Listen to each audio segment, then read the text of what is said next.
எனக்கு தெரிஞ்சு அவ இந்த மண்டபத்துல தான் எங்கேயோ லாக் ஆயிருக்கா. உனக்கு எப்படி தெரியும்?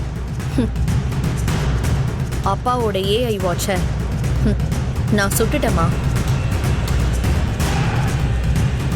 இதுல இருந்து அவளுக்கு கால் பண்ண, அவ காலை ட்ரேஸ் பண்ணதில்ல, அவ மண்டபத்துக்குள்ளதான் எங்கேயோ இருக்கான்னு காட்டுது.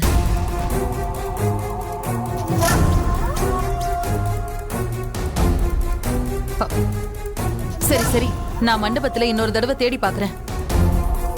சரி, நீ ஒரு பக்கம் தேடு, புரியுதா? சரி சரி, நான் மேடைக்கு பக்கத்துல வந்துடுறேன், நீயும் அங்க வந்துடு. சரி, ஓகே.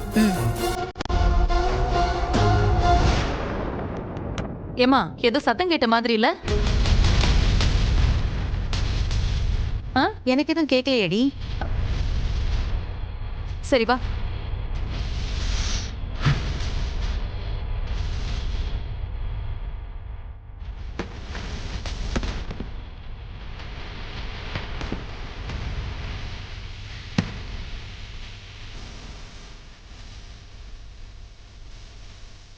ச்சே, நம்ம ஒண்ணு நினைச்சா அது ஒண்ணு நடக்குது.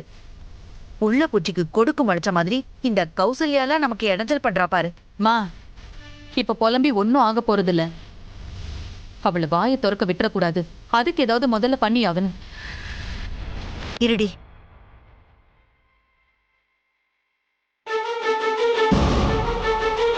டேய், ஒரு ஆளை தூக்கணும், மண்டபத்துக்கு உடனே கிளம்பி வாங்க. இங்க எல்லாமே திடீர் திடீர்னு தானே நடக்குது. சொன்னது செய்டா, உடனே கிளம்பி வா.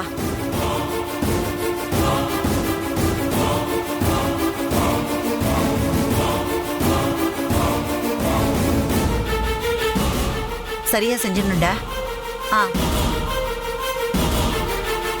இப்ப பசங்க வந்துருவாங்க.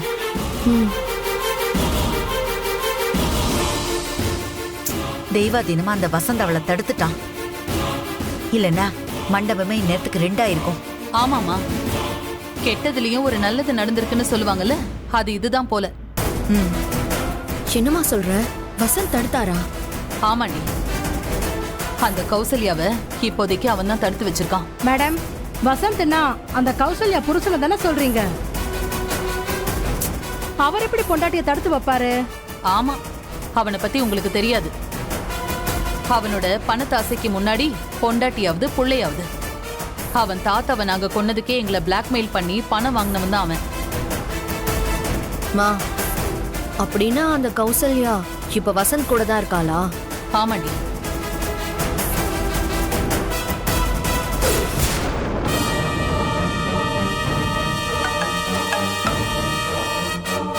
ஹலோ. என்னங்க, இந்த சிவகாமியும் மங்காவும் என்ன பண்ணிருக்காங்க தெரியுமா?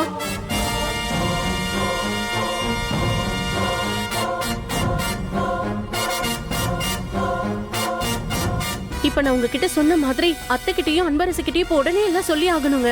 கௌசல்யா, எதுவும் சொல்ல வேணாம். ஏங்க, என்னங்க பேசுறீங்க? எனக்கு எல்லாமே தெரியும். தெரியுமா? ஆமா, நீ போனை ஆன் பண்ணி வச்சல, அப்ப எல்லாத்தையும் நான் கேட்டுட்டேன். நீ முதல்ல என் ரூமுக்கு வா. வரேங்க, கொஞ்சம் சீக்கிரமா ஏதாவது பண்ணுங்க, எனக்கு ரொம்ப பயமா இருக்குங்க. ஒன்னும் ஆகாது, நீ முதல்ல வா. இது வரேங்க.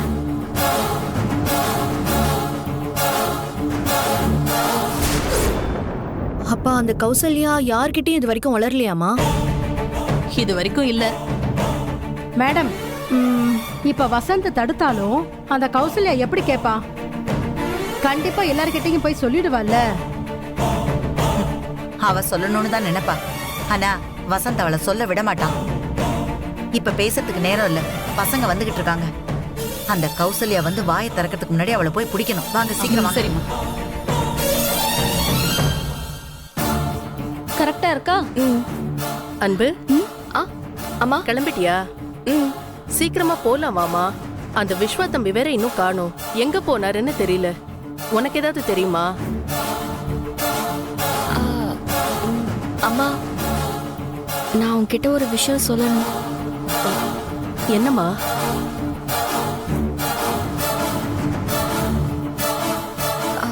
அம்மா, நான் தான் விஸ்வா சார பாட்டிக்கும் அப்பாவுக்கும் பாதுகாப்பா போக சொல்லிருக்கேன். அவர் இப்போ அவங்க கூட தாம்மா இருக்காரு. என்னம்மா இப்படி பண்ணிட்ட? பொண்ணு மாப்பிள்ள அழைப்புக்கு வேற டைம் ஆயிடுச்சு. இந்த விஷயம் பத்மா மேடத்துக்கு தெரிஞ்சா அவங்க இதை ஊதி ஊதி பெருசாக்கிடுவாங்க. பொண்ணும் மாப்பிள்ளையும் ஒன்னாதான் ஊர்வலம் போகணும், அதான் நல்லது. மா, விஸ்வா சார் ஊர்வலம் ஆரம்பிக்கிறதுக்கு முன்னாடியே நான் வந்துடுறேன்னு சொல்லிட்டு தான் போனாரு. ஆனா அங்க என்ன பிரச்சனைன்னு தெரியலமா. சரி, தம்பி வர வரைக்கும் வெயிட் பண்ணுவோம்.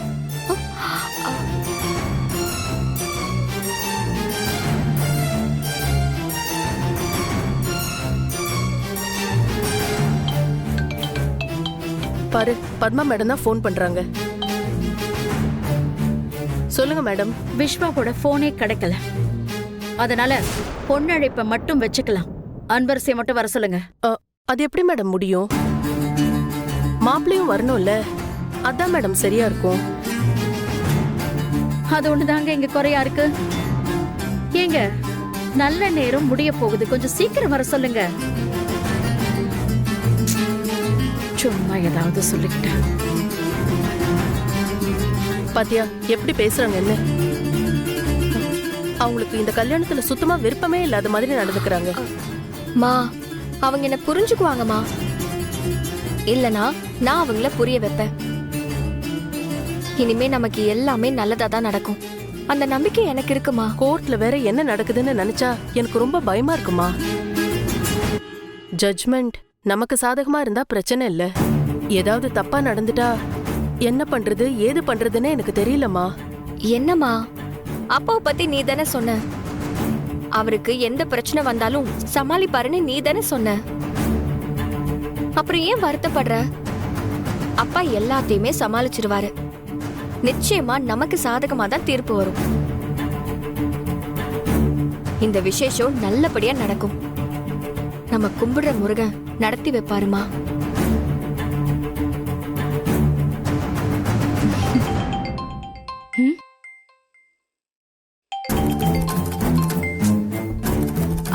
மா, ஒரு நிமிஷம் போன் பேசிட்டு வந்துடுறேன்.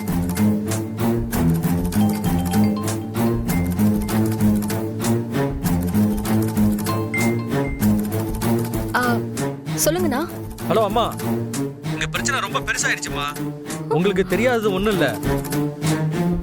சூழ்நிலையை புரிஞ்சுக்கிட்டு உங்களுக்காக நான் காத்துக்கிட்டு இருக்கலாம், மத்தவங்க காத்துட்டு இருக்க மாட்டாங்க.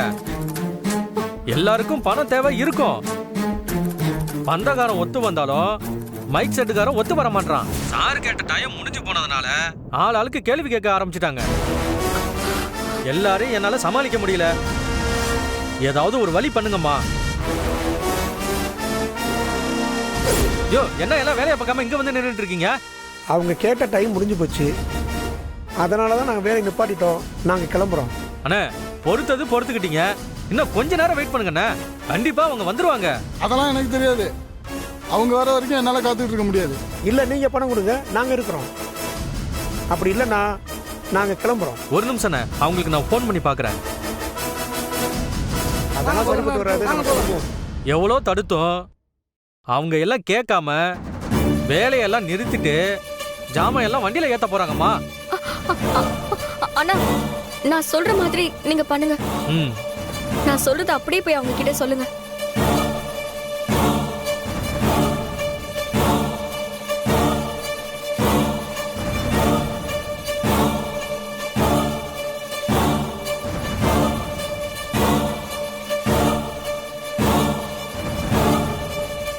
சரிங்கம்மா.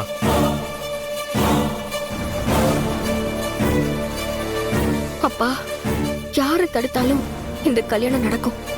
உங்களை நான் அசிங்கப்பட விட மாட்டேன். அப்ப நீங்க இந்த கேஸ நார்மல் கோர்ட்ல வச்சு பாத்துக்கங்க. சார், என் பொண்ணுக்கு ஒரு சுபகாரியம் நடக்கணும்னா அது நீங்க கொடுக்கிற தீர்ப்புல தான் சார் இருக்கு. இன்னைக்கு மட்டும் ஹியரிங் தள்ளி போயிட்டா ரொம்ப கஷ்டமாயிடும் சார். ஆமா சார், எங்க குடும்பத்தோட நல்லதுக்காக கொஞ்சம் பெரிய மனசு பண்ணுங்க. உங்களோட வக்கீல் வராம போனதுக்கு நான் என்ன பண்ண முடியும்? ஒண்ணு, நீங்க வேற வக்கீலையாவது ரெடி பண்ணிருக்கணும், அதுவும் இல்ல. இல்லனா இந்த ஹியரிங்கை தள்ளி வைக்கணும், வேற வழி இல்லையே. நான் என்ன பண்ண முடியும்னு நீங்களே சொல்லுங்க.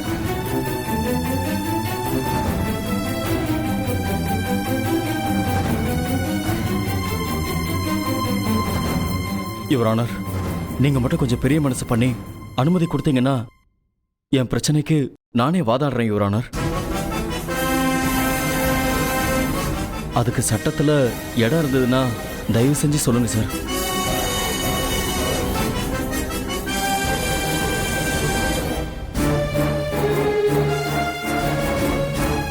சரி, இந்த வழக்குல பிரதிவாதி சந்திரசேகருக்கு அவர் தரப்புல அவரே வாதாடி கொள்ள அனுமதி அளிக்கிறேன்.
சார், இதே மாதிரி ஒரு கேஸ் அகமதாபாத்லயும் வந்திருக்கு சார்.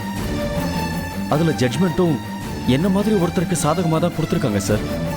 அது அகமதாபாத்துங்க. அதுவும் இந்தியால தான் சார் இருக்கு.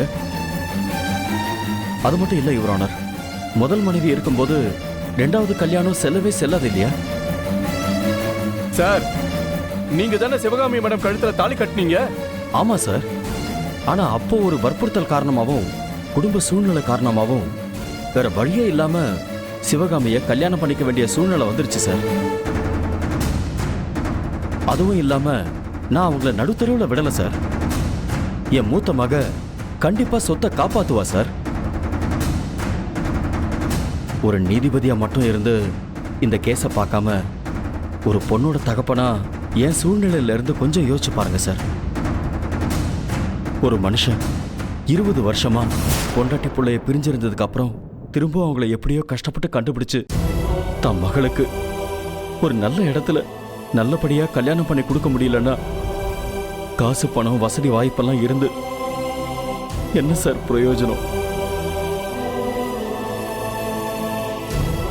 உங்க தீர்ப்பு நல்ல விதமா இருக்கும்னு நான் நம்புறேன் சார். யுவர் ஆனர், இதெல்லாம் பார்க்க காமெடியா இருக்கு. சென்டிமெண்ட காரணமா வச்சு கோர்ட்ல வாதாடுறது சரியான அணுகுமுறையே இல்ல. அவங்க அவசரப்படுறதுக்காக இந்த கேஸ்ல நீங்க உடனே தீர்ப்பு சொன்னா அது ஒருதலைபட்சமா முடியும். சிவகாமி மேடமும் இவர் கூட பல வருஷமா குடும்பம் நடத்திருக்காங்க. சிவகாமி மேடம் சார்பா புதுசா ஒரு ஜீவனாம்சம் கேஸ ராஜவேலு கோர்ட்ல தாக்கல் பண்ணிருக்காரு. அதனால நீங்க அந்த கேஸையும் விசாரிச்சு நீங்க நல்லபடியா தீர்ப்பு சொன்னா நியாயமா இருக்கும். அந்த கேஸை விசாரிக்கிறதுக்கு உங்களுக்கு கொஞ்சம் கால அவகாசம் தேவைப்படும் இல்லையா? அதனால உடனடியா இந்த கேஸ்ல தீர்ப்பு சொல்றது சரியா இருக்காது யுவர் ஆனர். இருக்கிறதெல்லாம் பத்தாதுன்னு இப்ப புது பிரச்சனை வேறையா? சார், இந்த கல்யாணத்தை நடத்த விடாம பண்றதுக்கு ராஜவேலு இப்படி ஒரு வேலையை பண்ணிருக்கான் சார். தயவு செஞ்சு இந்த கேஸ்ல எங்களுக்கு சாதகமா கொஞ்சம் கன்சிடர் பண்ணுங்க சார்.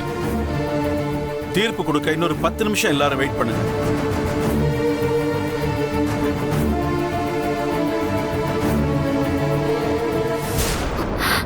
இவ்வளவு நேரம் ஆச்சு. விஸ்வா சாருக்கு ஃபோன் பண்ணி என்ன நடக்குதுன்னு கேட்போம்.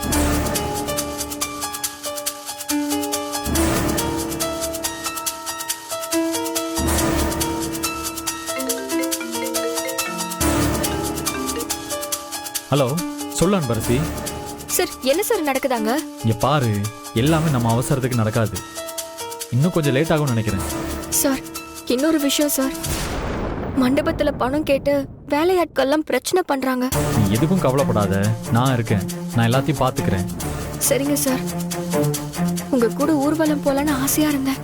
ஆனா என்னால இப்ப நீங்க அங்க இருக்கீங்க, நான் இங்க இருக்கேன். என்ன பண்றதுன்னே தெரியல.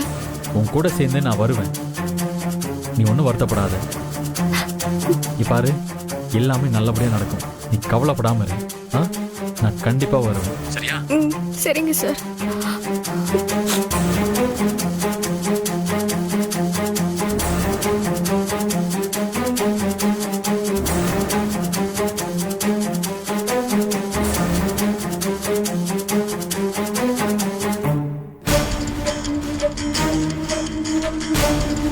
என்னம்மா விஸ்வாத்தம் என் போன்ல என்ன சொன்னாரு? வந்துருவாரா? கொஞ்சம் லேட் ஆகும் போல இருக்குமா, ஆனா கரெக்ட் டைமுக்கு வந்துருவேன்னு சொன்னாருமா. கடவுளே, எதுவும் பிரச்சனை இல்லாம இந்த விசேஷம் நல்லபடியா நடக்கணும்பா.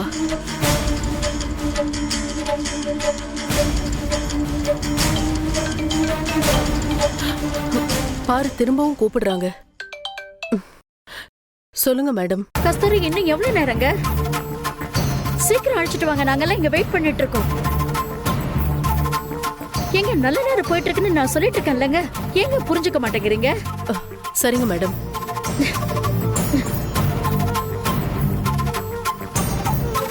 திரும்பவும் உன்னை கூட்டிட்டு வர சொல்றாங்க. மா, அவர் வந்துருவாருமா, நீ பயப்படாம இரு. சரி வாங்க நம்ம போலாம். சரி வா மஞ்சு.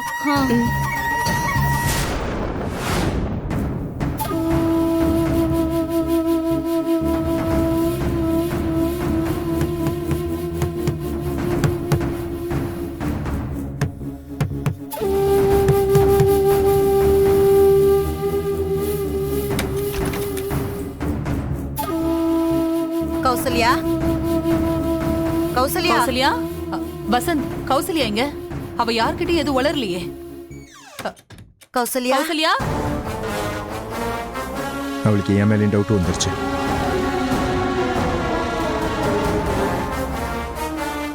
அப்போ கௌசல்யா எல்லாத்தையும் சொல்ல போயிட்டாளா?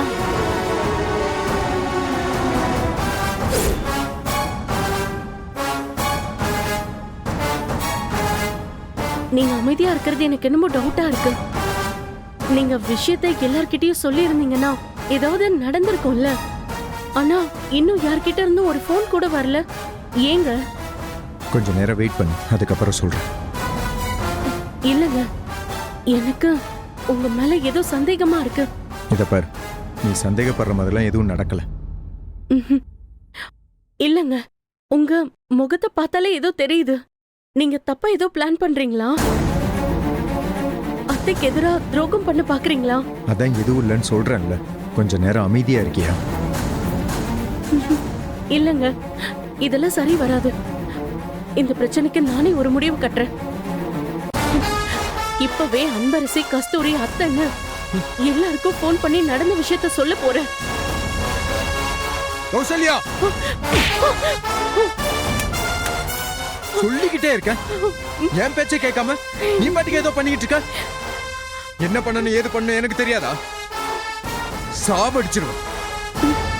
நினைச்சேங்க, நீங்க அவங்க கூட சேர்ந்து ஏதோ தப்பு பண்றீங்கன்னு நினைச்சேன். உங்களுக்கு துரோகம் பண்ண எப்படிங்க மனசு வந்துச்சு? ஆமாண்டி, துரோகம் தான் பண்றேன். இப்ப அதுக்கு என்ன பண்ண சொல்ற? என்ன காதலிச்சு கல்யாணம் பண்ண அந்த வசந்தா நீங்க? நீங்க அங்க இப்படி பேசுறீங்க?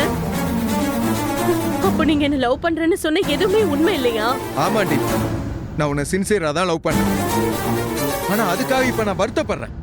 இப்பதான் காசுதான் உலகம்னு தெரியுது. என்ன நம்ப வச்சு கழுத்து அறுத்துட்டல.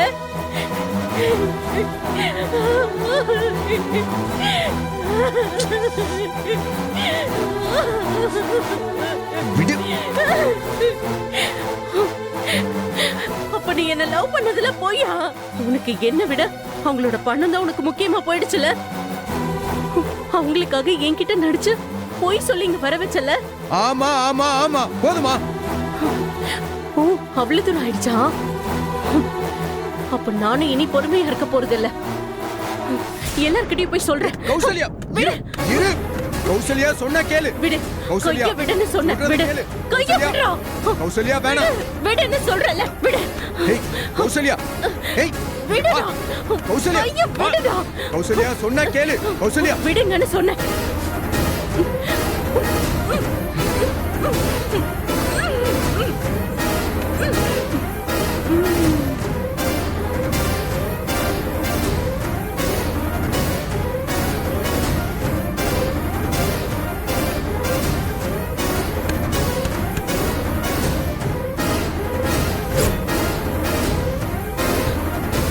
உன்னை தனியா விட்டாதானடி இங்க இருந்து போக முடியும்.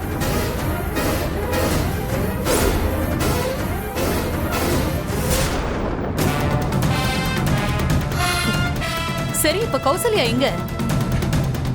கீழே